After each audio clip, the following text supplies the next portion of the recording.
ఎలా ఉన్నారు? బాగున్నారా? మెయిన్ వీడియోకి వచ్చేసరికి ఇదండి, చేపల చెరువు చూపించడం జరుగుతుంది.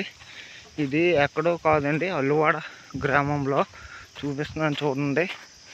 అక్కడ ఏంటంటే కాపలా కోసం అనేసి వస్తారండి. అంటే ఎవరైనా దొంగలు ఒకవేళ చేపల్లో తీసుకెళ్ళిపోతే దొంగ చేస్తారేమనేసి చూడండి. ఇప్పుడు ఉన్న చెరువులు వేరే, అప్పుడున్న చెరువులు వేరండి. ఇక్కడ ఏంటంటే ఈ చెరువులో చాలా నీట్గా ఉంటుందండి. ఇదండి, ఎక్కువ శాతం బట్టలు కూడా ఇక్కడే ఉతుకుతారండి. అదే మన సైడు ఉన్న చెరువులు ఏంటంటే అంటే నీట్గా ఉండవు. ఇటు ఉన్న చెరువులు చాలా బాగున్నాయండి. చూడండి, వెదర్ కూడా చాలా హైలైట్గా ఉంది. ఇదండి, సుమారు ఇంచుమించు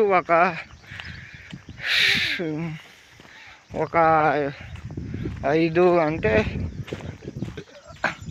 5 ఎకరాలు దగ్గర ఉంటుందండి.